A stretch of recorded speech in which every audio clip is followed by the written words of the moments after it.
Kathmandu police সিয়ামকে গ্রেপ্তার করেছে এই কথাটা আমাদেরকে আনঅফিশিয়ালি বলেছেন। এই যে সিয়ামকে নেওয়ার জন্য আমাদের পার্শ্ববর্তী দেশ ভারত তারাও কিন্তু তাদের কাছেও কিন্তু সে মোস্ট ওয়ান্টেড।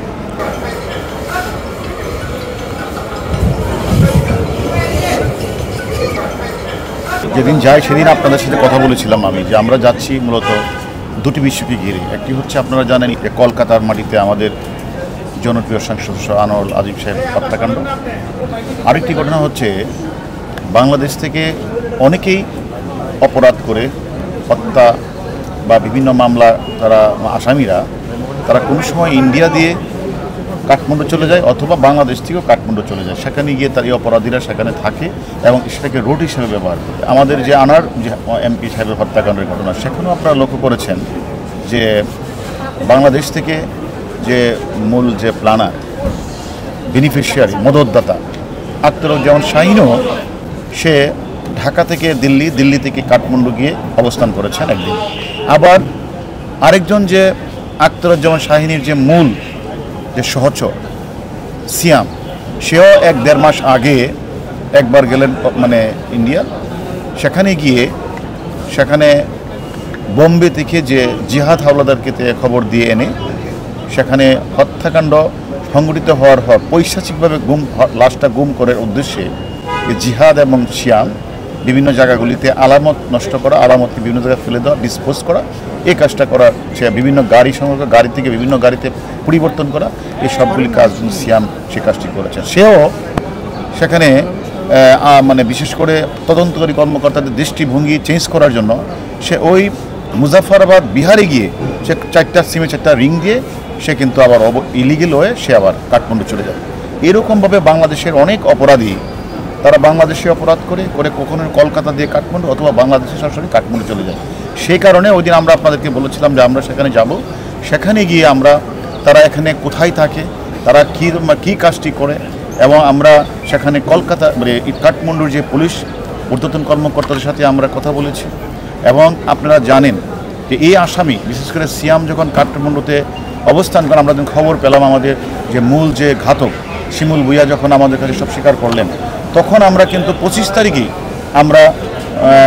আমরা বিভিন্ন তথ্যপত্র দিয়ে একটা চিঠি প্রেরণ করি আমাদের এনসিবি পুলিশ হেডকোয়ার্টার সেটা আবার কাঠমান্ডু যে এনসিবিকে প্রেরণ করে আমাদের তথ্যপত্রের ভিত্তিতেই আমাদের পুলিশ হেডকোয়ার্টারের এনসিবির প্রেরিত পত্রের মাধ্যমে কিন্তু কাঠমান্ডু পুলিশ সিয়ামকে গ্রেপ্তার করেছে এই কথাটা আমাদেরকে আনঅফিশিয়ালি বলেছেন।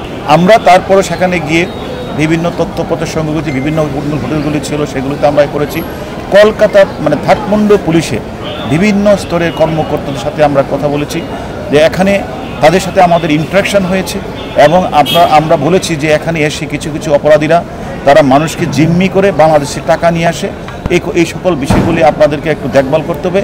ওনাদেরকে আমরা অনেক তথ্যপত্র তারা আমাদের বিভিন্ন বিষয়ে হেল্প করেছে এবং আমরা মনে করি দুই দেশের পুলিশের মধ্যে বিশেষ করে কাঠমান্ডু বাংলাদেশের পুলিশের সাথে আমরা যে একে অপরের সাথে যে একের পর মিটিং করে যে ইন্টারাকশন বৃদ্ধি পেয়েছে আমি মনে করি এখন কাঠমান্ডুতে অপরাধীরা সেখানে গিয়ে যে ঠাঁই পাবে অথবা এটা তাদেরকে সেফ হেভেন বানাবে, স্বর্গরাজ্যে বানাবে, এটা আর হবে না।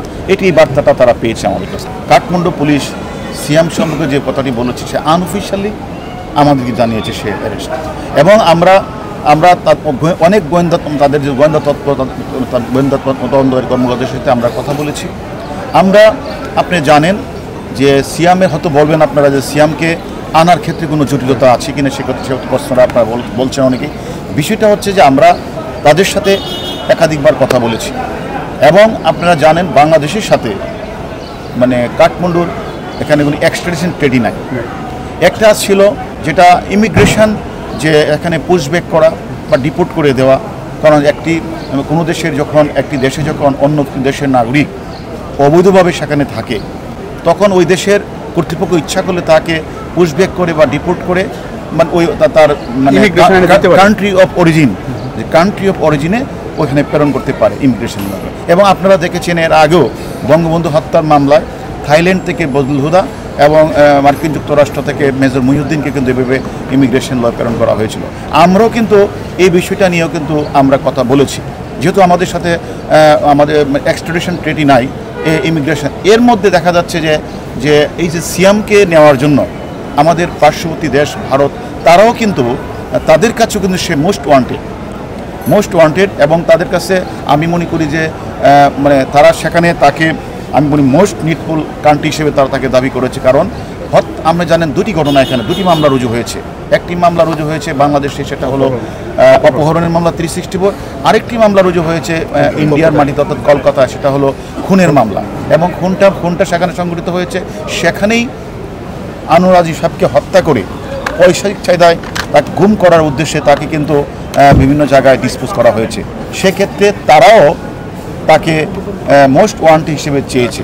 চাওয়ার কারণে এখন মানে নেপাল কাঠমান্ডুতে যে এক্সট্রাডিশন অ্যাক্ট অনুযায়ী তারা আবার এটা যেহেতু হোস্ট কান্ট্রি, তখন তারাও তাদের একটু ক্ষমতা আছে এক্সট্রাডিশন। সেই ক্ষমতাটা হচ্ছে এরকম, যদি একই অপরাধীকে নিয়ে দুটি দেশ যদি ডিমান্ড করে, দাবি করে, তাহলে ওই যে হোস্ট কান্ট্রি হিসাবে নেপাল তারা বিবেচনায় আনবে, সেটা হলো মানে গ্রেভিয়াস, অর্থাৎ অপরাধের গ্রেভিয়াস তারা বিবেচনা করবে, অর্থাৎ একটা গ্র্যাভিটি, অর্থাৎ মানে ধরনটা কি, অপরাধের ধরনটা কি, এবং সেখানে হত্যা মামলাটা কোথায় সংঘটিত হয়েছে, বিভিন্ন বিষয়গুলো বিবেচনা করে তখন তারা সিদ্ধান্ত নেবে তারা এটা কাকে দিবে।